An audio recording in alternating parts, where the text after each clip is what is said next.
You guys are watching live. Comment down below. Give a shout out to Ken Keese. If you have any questions, comment, and myself or Kent will answer. And then we're going to Spotify in 3, 2. Welcome to another episode of Million Dollar Stories, where we get to interview authors from all over the world. And this one I'm very excited about because we got to work with him from start to finish on his book. And his message is directly in alignment with what I like to preach. The blue collar world. I am telling you, that's where I come from. That's where he comes from. And it's a mindset shift that is required now more than ever. And the book that we're talking about is Beyond the Toll Belt, Blueprint Woo-hoo. for Making Money While You Sleep in the Blue Collar World. Ken Keese, a best-selling author. Thank you so much for being here, man. Could you say that one more time? Yeah. Best-selling author. Yeah, I mean, can you say it over and over and over? You should Oh. expect when you go to dinner, hey, Ken Keese, your table is available since you're a best-selling author.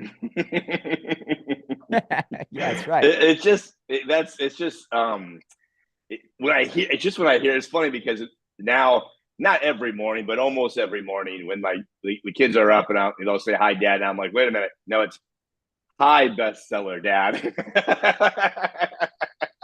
Don't you You know gotta who you're own it, right? talking to? You're talking to Extreme Royalty on Amazon, just so you know. You got to own it.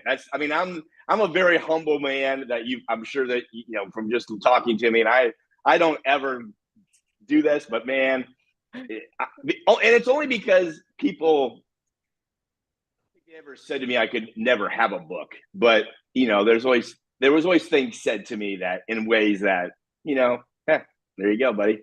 That's So right. It's a great way to show the haters, like, hey, thank you so much for telling me I can't do something. Here you go. Best-selling author is an accolade that never goes away, ever. yes, yep, So let's yep. talk about the origin, the genesis of the book. Why did you write it? Maybe a quick little background on who you are and where you come from. Well, I come from a very small town called Montpelier, Ohio, and about a 4,000. I think it's actually grown a little bit since I've been gone. It's been over 30 years. Um, but I do have family back there, a lot of friends, and it's a great little town. Loved growing up in it, and it's things like it's people like that kind of always in the back, not in the back of my mind, but just wanted to reach out to let people know that everybody can succeed. You just got to put your mind to it, no matter who you are, where you're from, what background you had, what bad or great experience that you had growing up. You yourself has to be the one to do that. So I was born with a hammer in my hand. My dad was a concrete guy, so I was born and raised in that field, that blue collar type deal. Work ethic, Entrepreneur right? because my A work yeah ethic was oh instilled in you. And that's what I think is the greatest gift, right? Blue collar workers, they get shunned in society because they're like, oh, they're just workers. They have a work ethic. And if you have a work ethic, you can have an advantage anywhere you go, right? oh it, and it's weird. Well, I guess it's unfortunate that, like you just said, that when the word and this is a conversation my wife and I had, and this is something I'm kind of looking into, is I know we're digressing, but that's awesome. That Don't worry who about cares? um, that what's exactly the definition between white collar and blue collar? And then so many things have changed over the years. You might think you're a blue collar, but you're probably by definition a white collar, but you're still under the definition of either or. So Very, very good point. Because back in the day, blue collar was in reference to factory workers, right? They would wear the blue collars to go to sit on the factory lines, and that was where they got that term, right? So the white collars were the paper pushers, right? The ones in the yes, office looking down on the factory. I wouldn't necessarily say that's very, I guess, equatable. I don't know, is to a concrete guy or potentially somebody who's a plumber. And if you look at it, plumbers are making way more money than the people up in the office make doing the paper pushing nowadays. So it is very unique how you just said it, that some people are branded in a certain way, but blue collar does get a bad rap sometimes when technically, are you really blue collar? Maybe not. And I think that's, obviously that's your traditions of past, but just like, no pun intended, but hit the hammer on the nail on the head. Was that it's in my book. I talk about the plumber. People that don't realize. And when I was a teacher, we'd have these we'd have the middle school would come in, and they would kind of see what we had to offer, and choices, what they wanted to do when they got to high school, and classes they wanted to take. And one of my classes was construction. And so we'd go through the whole spiel. And at the end, I would always end with, here's your homework assignment for the day. And it was, plumbers make more than doctors. And Yeah. that would just blow them away. I would get calls the next day sometimes or in emails from parents. Why are you telling my son or daughter that doctors make more or plumbers make more than doctors? Because they do. They do, especially now, and it's gonna get crazier. From what I hear, Mm-hmm. not many people are getting into the field, but the demand is so high they could pretty much write their own ticket, if you will. Totally. Yep. And that's something that was preached, that I keep preaching is, I love to hear people mention, oh, I had to call an electrician today and it cost me $500. Well, whose problem's that? Not the electrician. Exactly right. Yep. Society is saying, don't go into this field. And okay, well, the people who are going in the opposite direction as the masses are always reap the rewards. Funny how that works. And Yeah. if I hear the phrase blue collar, I automatically associate it with the other phrase hard worker. That is how I look at it. Blue collar and hard worker, they are the exact same. That's how I look at it. Is that how you look at it too? Uh, I used to. Now, like I said, I believe the definition needs to change, and maybe that's my job. Maybe that's what I'm here to do to kind of make that work, because I've seen. I mean, don't get me wrong, white collars work hard too, and once again, who defies that now? But everybody works hard. Yeah, So it's true. why do we have to have a blue or white component to it, when it's the point that I find intriguing is, it's not about working hard now. It's about being productive while you work, Mm-hmm. and understanding when you do work hard, who says what is hard? I mean, yes, laying 12-inch block, all day long, 100 block a day, from day to dusk. That is hard work. That is extremely hard work. Digging a ditch is hard work, but so is teaching. You Yeah, know, it's when true. your mind, you're thinking all day. You got kids that you got to try and make. You got, well, most places, you got 25, 35 kids in the classroom, even more, and you got to figure out how each one works. That in itself is hard work. So it's it's just it's hard to kind of, I guess, to define the word or the hard work, because it could be hard work for anybody. Yeah, if you want to break it down one more category, it's physical labor compared to mental labor. And maybe that is it, where the blue collar rap is physical labor. And I Mm-hmm. know a lot of blue collar millionaires, right? But they're Yeah. not the ones on the roof doing the work, but they still maybe have that blue collar work ethic and an approach to things where sometimes you have to get into the nitty gritty details and do the work yourself. And I don't know, I think it just serves these individuals wherever you go. So I would never say it's a bad thing. I say if you have it, you really could go wherever you want, as long as you, like you said, think efficiently and be productively. Mm-hmm. Yep. Yep. Yeah, and that's a great point, Mike. Is the mental side of it and the physical side of it, because there are completely two different job or divisions of jobs out there, and I see it all the time, especially talking to different people Well, your journey, look at this, man. You are in the physical world, then you became a teacher, and now business owner. And that's pretty much across the spectrum, right? You're talking about physical labor to mental labor to now probably both. Exactly, right? Yeah, yeah, yes, yes, yes, So yep. that journey though, how did you go from having a hammer in your hand at all times to wanting to become a teacher? The biggest point, the biggest thing was is I decided that I felt that I wanted to be a coach, and that was a basketball coach. And of course, to be a basketball coach, you had to be a teacher. And and at that time, at that age, just coming out of high school, I didn't go directly to college out of high school. It's funny, one of the questions when I was retiring from school, they mentioned that how did you do it? You know, how are you able to retire at such a young age? And that meant it just popped in my head. It was like I didn't go to college right out of high school.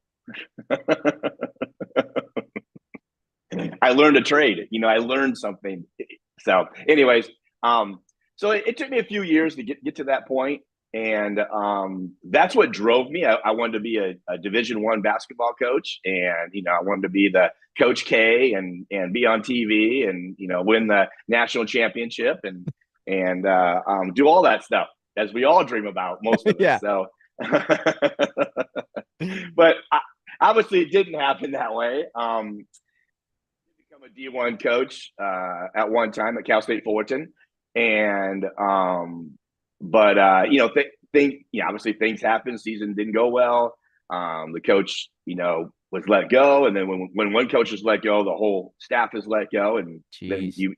you move on. And that's that's the one other thing when I hear what's going on right now with sports, and you hear these head coaches getting let go, and it's like, man, people don't understand, it's more than just that one person.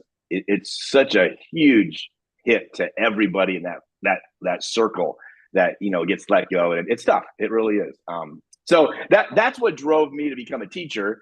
I was already an entrepreneur because growing up with my dad, get me out of bed, at 6 in the morning to go to work. Oh, come on, Dad, let me just hang out with my friends today. Son, I need you, man. I'm like, okay. I loved it. Don't get me wrong. It was awesome. I mean, I can still remember those days.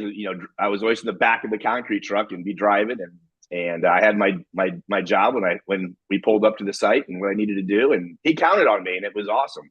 So There really is no feeling like a really hard day. And then you're driving home, and let's just say you get done at 3 o'clock, and maybe it's a Friday, right? So you're done early on a Friday.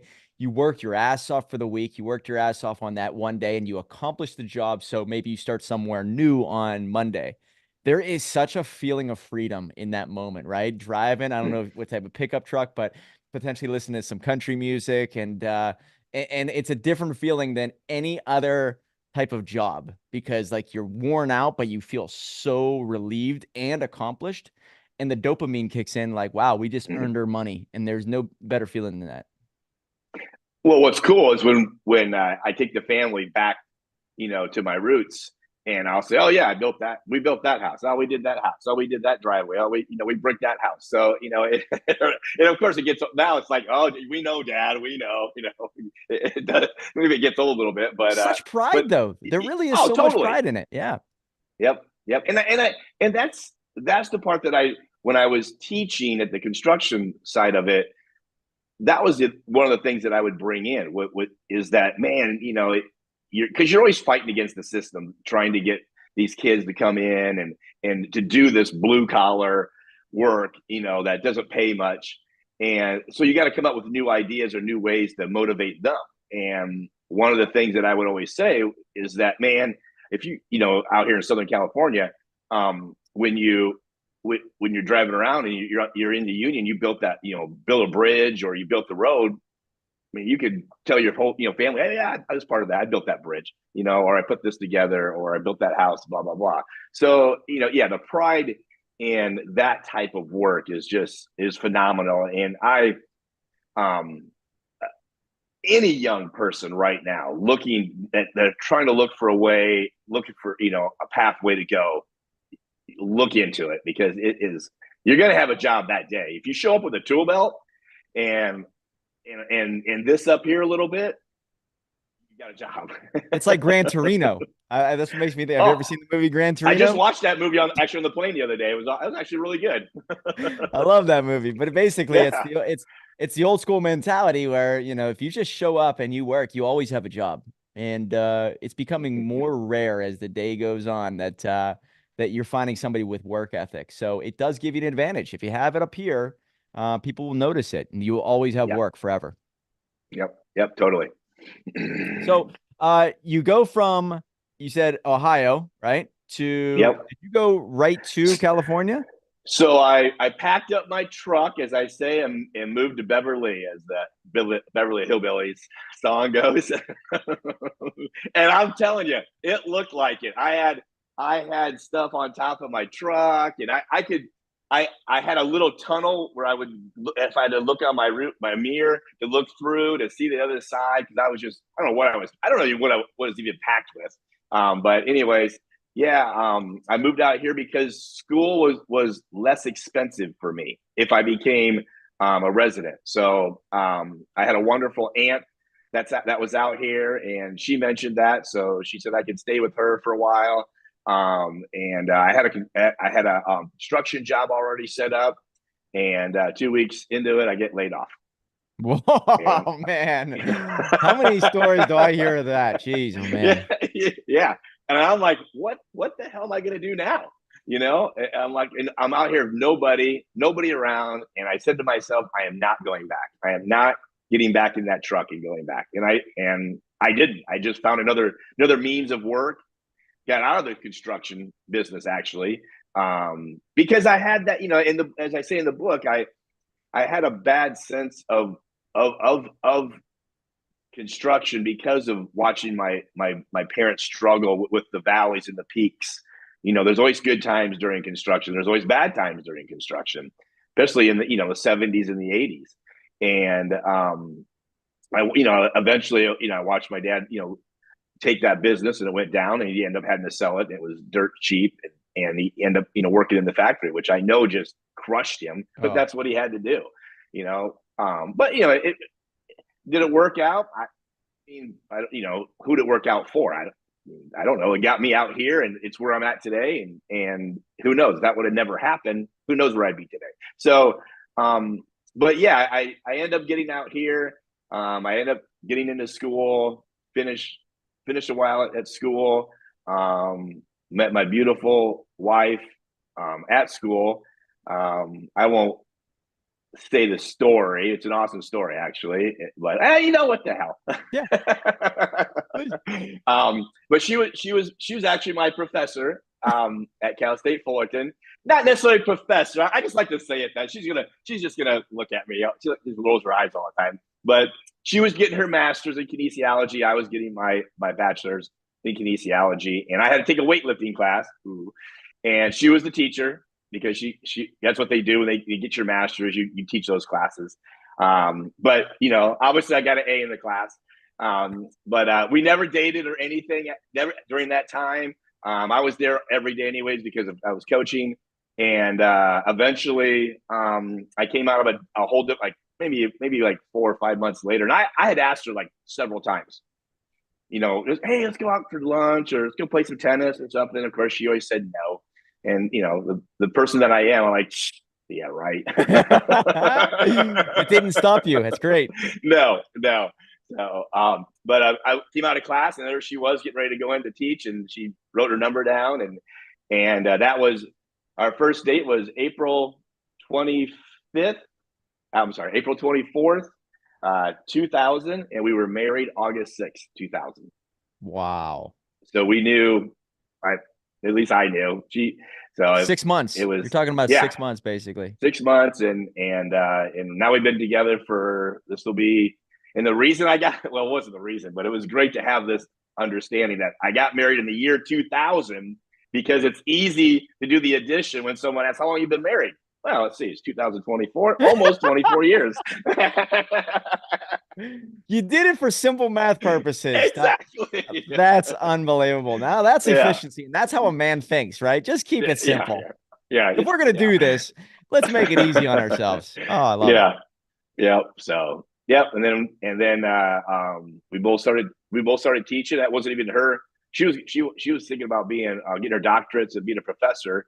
And then we end up both become teachers and had two awesome kids. One's a sophomore in high school and one's a junior. And my junior is 6'5", 250, and is an animal on the field, football field. So, and I love my daughter. She's oh my god, she has the most kindest heart that I've ever come across, and she's awesome. So, Do they fantastic. have the entrepreneurial gene inside them? Casey definitely does. My daughter, Drew, yes, but he loves history. He loves reading. So we're trying to find ways where we can kind of. I'd like him to go, into a bit, more business. I wish I would have had more of probably a business background with maybe a school part of it. But obviously, we all know that you can learn that in the field, which is probably better anyways. So, yeah, they have their own path and however they want to. We're there to help them, and whatever we can do to make that work for them, we're definitely there. And my wife, she's also a teacher, but she's also a life coach, so that's a huge plus, just having Nice. that in the house. So she has the yeah, entrepreneurial mentality also, right? Where yeah, pretty much in yeah. control So of your own destiny. Love it. Yep. So Yeah. it's quite fascinating to hear come home from what they heard at school, and when we talk about it, and it's the 90-10. I mean, the 90% in school and the 10% are thinking completely different, and that's why they're all wealthy. Rich So dad, yeah, poor dad, right? That's the yeah, philosophy. That's exactly what's happening. And so when they yep. come home from school, you pretty much have to set them straight. Wait. Let me just tell you what you learned, and let's filter that out, and let's adopt the real stuff. And we don't necessarily say we don't, obviously we don't want to down the people they heard it from, or that part of it. We kind of let them. Okay, well, here's another way of looking at it. Here's how these people work at it. These are how because obviously there's so many different people that do different things that actually still succeed also. So you got you kind of, because we don't want to be part of that. We don't want them to how can I say, how would I say that? We don't want us to be part of their decision, whatever they decide to do, because of us. We want it to be because of them, because they what they choose want. it. Yes. Yes. We want them to choose what they want, not because we see it all the time with other parents. Well, I mean, some forcing them to go to, the school, and the stress that is put on these kids just from teaching. It's just. I don't. That's a whole different story. So Yeah, I know we could talk about that for hours for sure. And yeah, you know where I stand on all that. Oh yeah. But Yep. the changeover from being a teacher now to an investor, and now having equity in multiple properties and raising money. When did that happen? And what is that? What does that entail? And it's obviously it's in the book, but I thought I was doing some great work at our school, and the district is fantastic. Shout out to Warren High School in Downey, awesome school. But it was all me. I was done. I already reached my peak from where I was at, and Was the challenge over? The challenge was done. Yeah, it really was. Yeah, and it didn't, and that's the way I have been the past 57 years, and I need new things. And so I think that's what it really hit me, that I was at a point where, okay, this is the farthest I'm going to go. I needed something else. So I started trying to figure out what I could do at that age. It was 49. And we've talked about that component too. And I'm sitting on a beach with my brother, and he says, "Hey, you got to go read Rich Dad Poor Dad." And that's isn't it crazy? You hear this story all, and then you talk to people. It just blows my mind, this book, how much it affects the people. And then the people have, I've heard of it, but yeah, blah blah blah. And I'm just like, no, you just read it. Just read the book. I can't believe, number one, how many people have told me that it changed their life. That's the one, right? It's Yes. like the key that unlocks a door to a whole new world. And why are we not sharing this out more, right? I mean, I'm glad us Oh, entrepreneurs are talking about it day in and day out, but we're the only ones, just so you yeah. know. Yep. Yep. Yep. And it just, and like you just said, it just blows my mind because every time, I mean, just I was at a conference this past weekend, and that book comes up at least 5 or 6 times in account, and it just blows my mind that and it's just hard. I guess it's just hard to fathom that that the power that thing has. I mean, it's almost like a Bible. I mean, it really is. Mm-hmm. So, I mean, I mean, it's the first book that taught me what an asset was. I went to school. I was a finance major in school. oh my And my gosh. definition of an asset completely changed when I was 21 when I read that book. I'm like, oh, this makes a lot more sense. I used to think that my motorcycle sitting in the garage, just I'd rode it every once in a while, was an asset. No, it doesn't make me any money. How is that an asset? Sure, I could sell it, but it's only an asset one day out of its lifespan. That's not cool, right? And that's one of the focuses on this book is just to educate on the simple. I mean, asset. It's such a simple word. I mean, I was talking to someone the other day, and another one is passive income. I didn't even know what passive income was until like probably 8, 9 years ago, and I'm just like, what? Yeah, What? you're Where probably was thinking this? stocks, right? Oh, Yeah, that's how you make your money outside of working? There's another way? What are you talking about? yeah, yeah, yeah. And the concept is so simple. Well, you just make enough passive income to cover your expenses, and you're free for life. Oh my God, are you kidding me? That's it? Yeah, they don't want people knowing about that because Oh, oh. if there's a free nation, uh-oh, now they can't be controlled. So that's why it's sort of like kept in the dark. School's not teaching that. So you realized passive income was a real thing after that book. Did it implement something in your brain where you said, okay, now I need to get into real estate. I need to own, right? Well, so then I started, okay, so what can I do that I don't have to learn a lot from what I've done in the past? And obviously, construction, real estate. I mean, I can look at something and I pretty much know what needs to be fixed, how old it is, how it was built, who built it. Um, so I think that was a good source for me to go into, and that's pretty much what drove me to that pathway of starting or us starting the Casey Investments. But the first thing was I my brother did or I did. We came across a place or a company, and a lot of companies do it now, but they'll come in, they'll buy like 10 or 12 properties, fix them up, and then they'll turn around, sell them to investors, and then they rent those out.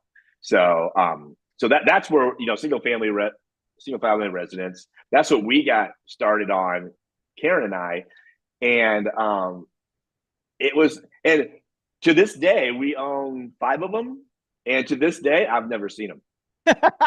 And I Now get checks that in the mail, blows people's minds right there. That doesn't make sense to the mail the average every person. every month. Yeah, yeah. Yep. You've never seen So them. Are they in the same state? They're probably not even in the same state, are they? Are they? they're in the same state, and I'm not saying that don't do that because you shouldn't do that, but it's worked out. I don't have to. I trust the people that are taking care of it. I get a paycheck every month, so I mean, it's just, I mean, that's passive income. And I don't do anything, and it's also a tax incentive, which is Yeah, huge for W-2 workers. right. So you do a lot of work, a lot of due diligence. You make a decision, and therefore that decision pays you potentially for the rest of your life or many, many years. And you maybe focus on it once a month, maybe once every quarter. Who knows, right? So it depends on what problems arise, but your property managers, your operators handle all that. Right. Yep. And and I know, and going back to the book, when we were growing up, we always mentioned to Dad, hey, why don't we just buy some homes, and and either flip them. And I didn't even know what that word meant. Like, what's flipping? You know, and I did it several times with my wife and I, you know, out here at the time. But I would mention like, hey, why don't we just, you know, buy some places, rent them out. You know, you don't. Oh, it's too much of a headache. Renters are, you know, tenants are horrible. You know, you don't make any money. And I get it, because there are some people that have had bad experiences with that. But I think a lot of that is not knowing, not having the knowledge, or not doing the due diligence on what you could have prepped for, and understanding why that worked, you know, why it worked that way. You know, everybody needs to fail. I get, you know, everyone needs to fail. I should say everyone needs to fail to be better. But those that have failed, they if they would just stick with it and continue with it and get better, it's a no-brainer. But they don't. They stop, they move on to something else, and then they start all over again. You know, it's like, right now we're looking at purchasing more businesses, and it's not making a business, you know, acquire businesses that are already around, you know, that are already out there. And Mark Evans does a great job talking about that, you know, Yep. on that part of it. So, you know, and I mentioned that to another, a buddy of mine recently, and his eyes just lit up. Oh, that's a great idea. Like, I mean, I've been an entrepreneur since 2008, 2009. I had no idea that you could just go buy businesses and do it in a very similar fashion as buying real estate. I had absolutely, I mean, only till up until recently. And so this is a yeah, common thing. And especially yep. because of so many families built a business in a way that is not really a scalable business. They are limited. And so it kind of it hurts them whenever they go to sell it. But there are people out there who are looking for a value add business where they're saying, wow, you know what? I see where you're weak and I can fix that pretty easily because of my background. So I'm going to buy it for pennies on the dollar and then scale it and then potentially keep it for passive income or sell it. Right. Well, and that's my family. That was our business. I mean, our ups and downs were hurting us, but also it helped us. But it was hurting us more because unfortunately there was more downs than ups, and we didn't quite understand how to make our money work for us. Yep. And that's a lot of the mom and pops nowadays, and that's why these businesses will work. And when you mentioned that, the other side of it, like we didn't even know that, but you know, you start bringing in seller financing, and you start telling these business owners, hey, we'll pay you $5,000-6,000 a month, but we do everything, but you go on the beach somewhere and hang out for the rest of your life.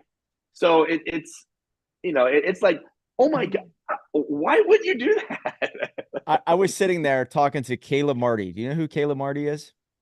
I've heard the name. He's in the Mark Evans world, Okay, the Kevin okay, Marin that's where I've heard world. it. He has his own group called the Capitalist Cartel. And I was sitting there at dinner at one of the Mark Evans DM events, and he was like, "Yeah, you could just." I was looking at this. I don't know what type of property or what type of business it was, but we're gonna do seller financing, and I gave him three options. I'm like, "Wait a second, seller financing on a business? Are you telling me that people will sell their business and actually just give it to you, and as long as you and pretty much agree to paying them, they walk away and they're cool with that?" I'm like, yeah, this happens quite a bit. I'm like, oh my God, I need to do that someday. That is huge. I had and no that's idea. that's I didn't really know until a few years ago. And that's the same thing with multifamily. We you know, it's right now, that's actually probably the bigger thing to do, because bank loans are so, you know, the interest rate is so high, the numbers don't work. Is we do a lot of syndication, so our syndication numbers, to give our money back to our investors, that we like to do, we like, you know, like a plus 15% IRR, plus 7% cash on cash. But those numbers don't work where the rates are right now. Mm-hmm. But if you can get that seller to maybe think about seller financing, and let them, and just educate them and get them to understand, because not our problem, but we all think that you have to sit down in front of a banker and fill out 45 pages just so you own something. No, you can fill out one promissory note, and it's good. It's a contract. It's good. You don't have to worry about anything else, and you're done. The deal is done, and it has exactly what everybody needs to know on that paper, and that number, whatever it is, can be paid to that person once a month, just like you pay a bank your mortgage, and you have the same thing. So, yeah, and in my obviously I love coming back to my book, but the infinite banking concept, being your own bank, understand how that works. I mean, it's just fascinating. I mean, we can go on for days. So the fundamentals of health, you get into Oh, this in one of the chapters. Can you tell, because I think that's one of the most significant chapters. So the basics. Tell us a little bit about chapter, I guess it's chapter 6 or 7. So if if you're if you want to make a move in your life, that's where your money goes first, is in your health. You have to put it in your health ASAP. That's your return. That's your return on investment, is your health. And if you don't start there, it's done. It's a done deal. And what what we have found out, our family, is we do the holistic doctor, and it doesn't mean that we sit there and meditate with as a family and we wear our. I guess I don't want to put our things out there, but we go to a doctor and we walk in, and it's a nice looking office. There's people that we actually talk to. The doctor sits down with us for 30 minutes to an hour with our family, and we go over our blood work that we have that we take every 3 months. Actually, Karen and I do it 3 months. The kids do it 6 months, wow. and it goes over all the basic components of your body, of what you really need, like your thyroid numbers, estrogen, testosterone, blood, your cholesterol, HDL, IDL, all of that. Because what's happening, and I just oh, I think it's one of your books, longevity.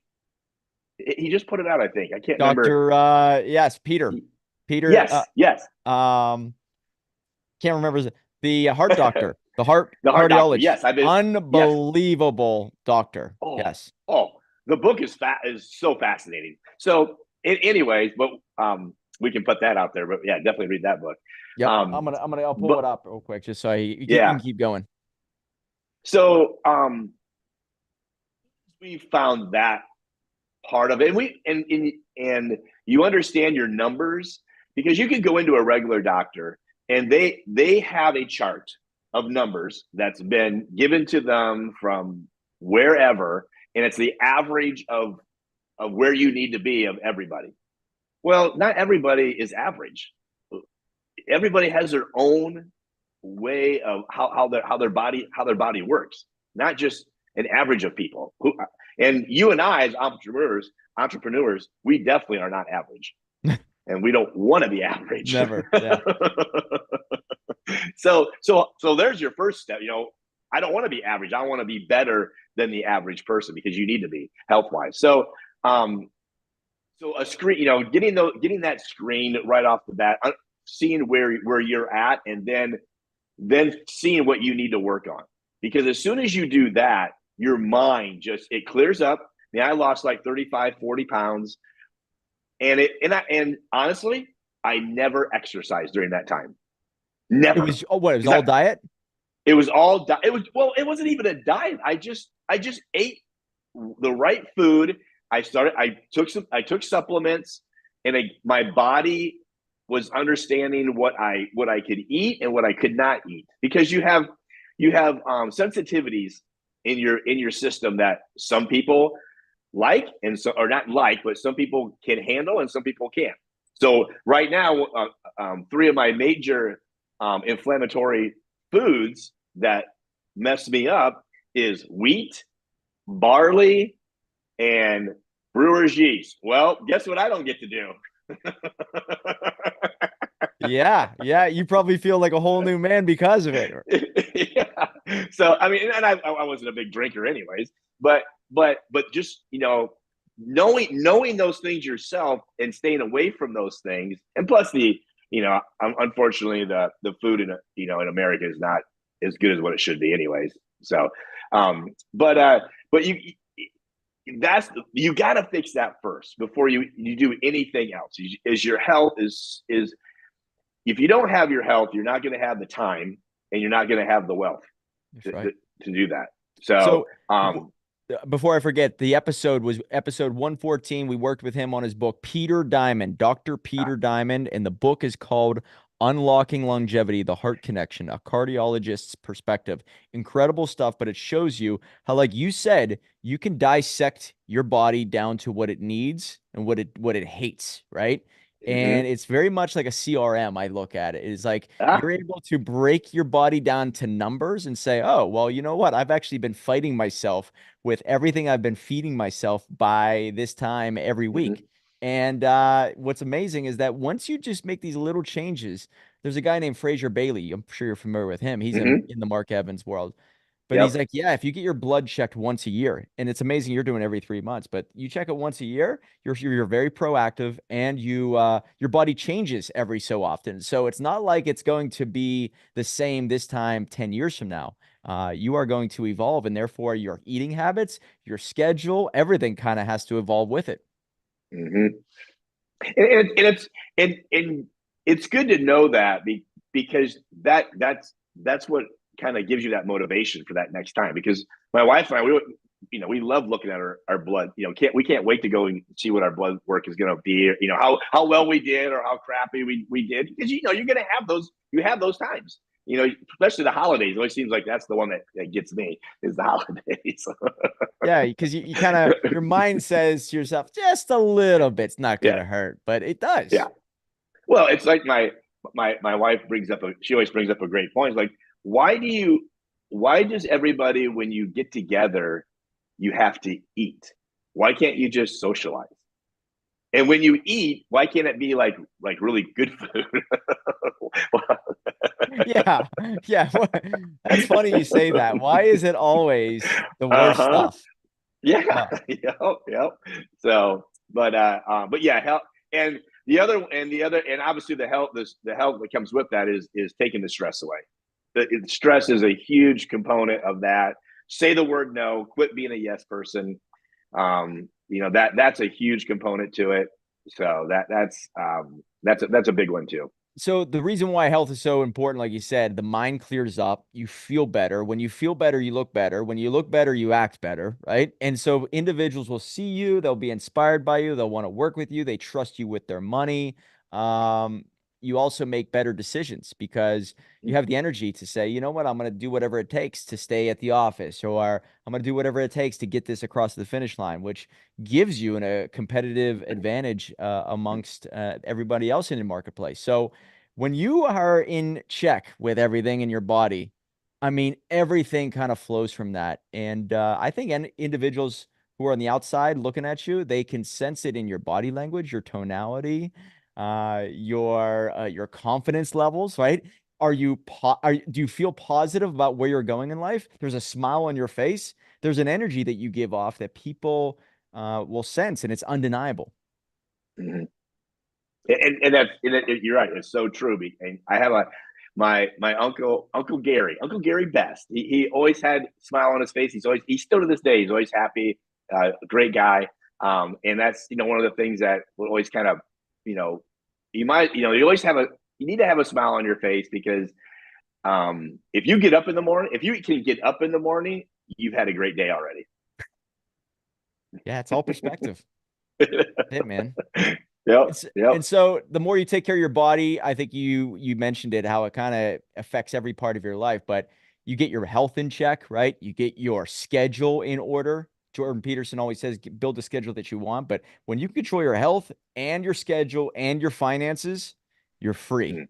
And it all begins with the mind. And I think that's what you're teaching in this book is, once again, it's a mindset shift that everything is controllable, but it does begin with setting up disciplines and setting up certain things that you might not be applying to life right now. And that's all in your book. Yes. Time, health, and wealth. Control your Such an time. easy. Oh. If you can Uh, control your time, and there's probably things when you started to get into real estate, did you realize, wow, you know what? I can make big moves very fast and create time freedom, but financial freedom with just a few plays on the chessboard, right? and yes, with that said, it's amazing, especially the last few years. It has been a little tough. Not much on the multifamily components selling. I mean, there's deals out there, but with what's going on with the banks and that component of it, it's still, you still have to, once again, you have to have that hard work ethic, and you still got to, keep after it. But you're exactly right. It's that part of it. And so do you, and I think you talk a lot about this in your book, but service related businesses, right? There's still a thing called earned income and then there's passive income. Are you a big believer, if anybody's out there listening and watching, that you make your money from a service that you provide, but get your money working for you? And that is not a long-term strategy. That's sort of, hey, let me make money and then give it to someone like you, Kent Keys, to put it into action. Therefore, there's some type of return on investment without all of the expertise required to invest in the real estate. You already, if you find someone who's trustworthy, they've done their due diligence, and you see yourself in their life and they see you in their life 10 years from now, you work on this together where you continue the blue collar service that you offer, but you have your money working for you potentially for the very first time. So what is your remedy? What's your call to action that you preach to people? Definitely, like the book says, and our motto is, we're trying to empower people to understand that you can make money while you sleep. And when I say that, their eyes are like, "What do you mean while we sleep?" And I'm like, "Passive income? Yeah. They don't believe it. So number one, you got to get their No." mind right for that, for them to believe it's possible. Yes, But yes. to see it actually happen, it does probably feed their soul of like, wow, I can do this over and over and over. So what does it look like to work with you? It, it's, I mean, we go, basically, like you were just saying, we want to take, we want you to understand, we want you to understand that our trust with you, we're doing everything in the background that you don't even see. We're visiting these properties. We're checking it. We're doing all the underwriting, the numbers. We just got off a call a couple hours ago. We thoroughly went through the numbers. I mean, there's so much that goes on. Looking through a P&L, component of it, the balance, the rent in the area. Is the place is the area growing? Is it not growing? What's going on? So we have all that we've already done, and then we make sure we break all the property down. And like I said, our goal is to find something that's a 15 plus IRR. And I know those are letters that a lot of people don't understand, but that's what we do. We'll educate you on that. But those are solid. That's a solid number in investment. Maybe if it 2 times multiple is awesome also, to get. That's what we try to get. We've had actually several deals since the new year that we've been able to get those numbers. So and we have a deal right now. I can't say it because of the SEC rules, but definitely can reach out to us. And once that process happens, we don't just say goodbye and see you later. We're, every month we're reaching out. We do some type of webinar with that property, seeing how it's going. We send out an email, how that's going. We're always staying on top of what's going on. That's our asset management side of it. So we have that side of it too. So it's everything that you. It's funny that we do have hard time of convincing people, but I just thought of something. It's like, how many people do what we do on a business side of the due diligence and going through all the numbers when they play the stock market? Yeah. Huh? Yeah, you're right. no, hardly anybody does that. They'll just R- go out. Oh, yeah. You said this was good. Okay, the news said this was a good one to take. Okay, I'll do that one. I I'll put watched this five on grand. TV. Jim Cramer said this. All right, I'll put some money into it. Yeah, Insanity. This is insanity. yeah. Yeah. Right? You're so talking so about a team probably evaluating, and I talked to Joe Evangelisti about self-storage. They evaluate, and I think the number is 200 properties to actually get one to submit an offer, a letter of intent for. So 200 to one, the amount of time it takes to find one, it's like a diamond in the rough, but that's what your yes. job is. And so the time behind the scenes, insane. The amount of resources makes Hmm. it easy. And that's what you do, right? You Yeah, it's finding the deals, but also finding out if they're a deal. That's it. yeah. Last year in itself, we went through over 400 properties. Evaluate. I mean, we wrote some LOIs. We did. We got close. We got to a point where we were either they're going to take us or they didn't take us. But they just we are so strict on our numbers because we don't want to have to go back and tell an investor, as they call it, a capital call where you got to bring in more money. We never had to do that. We don't want to do that because that's why when we do get a deal, it's a solid deal. And obviously I mean, when you say that, oh yeah, of course it's a solid deal, to somebody, but like you just said, we go through so many properties, and there's other that are doing the same thing. So unfortunately, they're just like anything else, there's bad people out there that are looking to take your money, and that's just the way life is. And we are definitely not one of them.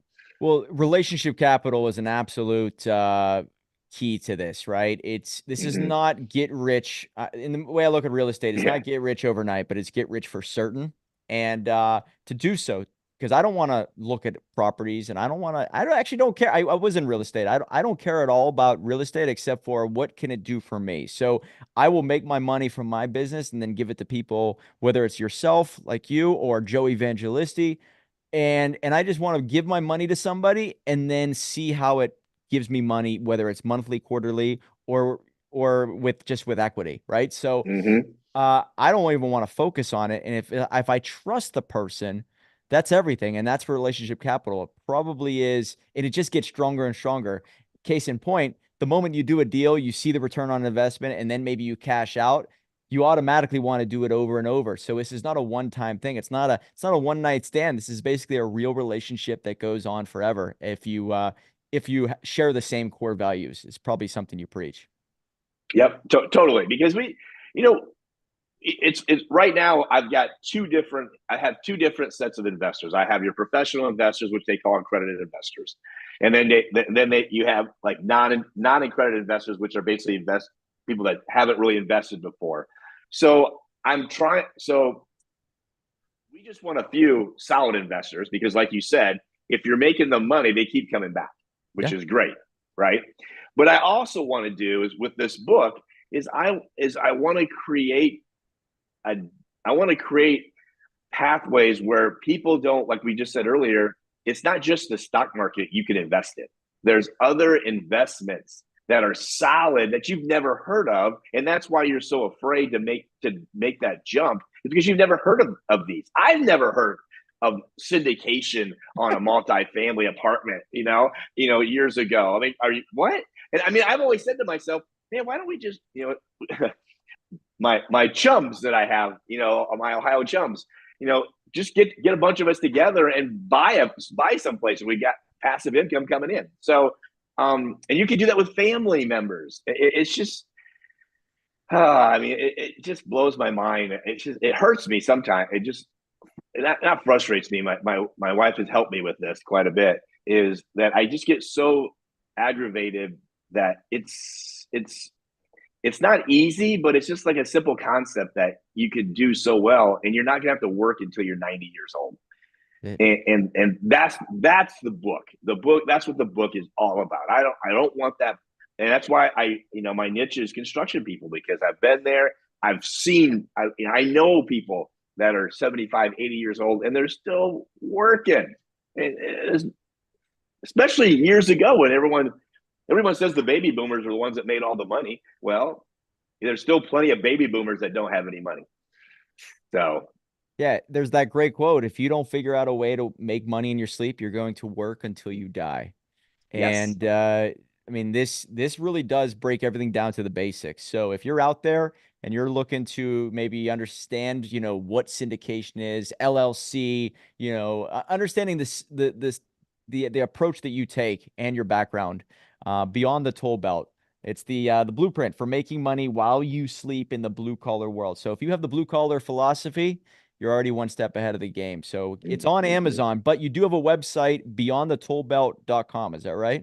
.com. Yep, and that will take you directly to Amazon too. So and then also www.smallcasecasey-investments.com. It's got some awesome. It's got a lot of our properties on there. And if you're looking for a solid investment and you're looking for some trust, we're it. If I can, I got to point the other way. How do I do that? Yeah, There we go. There we go.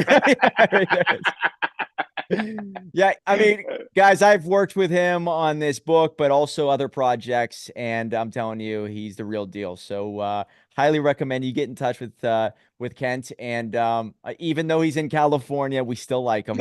We still like him. He's one of the freedom fighters out there, guys. All right. I am Orange County, so that that's a little red.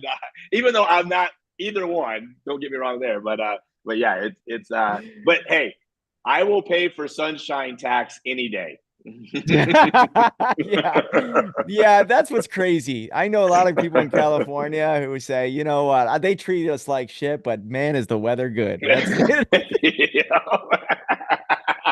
You are That's tanner awesome. than me at all. I mean, and it does kill me because this time of year I'm craving sun right now. So I have to come out Hey, and visit you for sure. yeah, get on a plane and head out here, man. There's, like I said, but now don't come out this next 3 or 4 days because apparently we're getting our big rain storms coming in. So I'm hearing about storms left and right out in California, so I might stay away from California for the whole year of 2024. Just so you know, this is the year of chaos. You never know. That's funny. Guys, check out Kent Keese. Easy to find on Google if you type it in. Beyond the Toll Belt on Amazon, bestseller. And the best way to get a hold of you, social media wise, I would think is Facebook, but I know you're on Instagram and potentially TikTok. So which is the best channels? Facebook is solid. LinkedIn, that's a good one to get onto. So just put my name in and give me a shout out, man. We love to talk, and like I said, we're mostly our biggest component is educating. We want to educate those that need it, and we're more than happy to help get to that next level. So, and Excellent. if you haven't done it, read the book, Rich Dad Poor Dad. Yeah, absolutely. I say it And every podcast episode, by the way. Every people are probably tired of me preaching, hey, go check out Robert Kiyosaki. But if I get one person to read that book and it changes their life, it's all worth it. So Yep.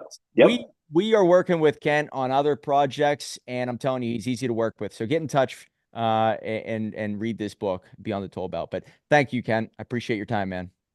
Oh, thank you. I appreciate you. And anybody out there looking to do a book, and to get to him. So it's solid. Really Great appreciate team, great team players. That's for sure. Ashley loves you. Elisa loves you. So, yeah, thanks for making it easy. Remember, guys, No $1 problem. million book will lead to $1 million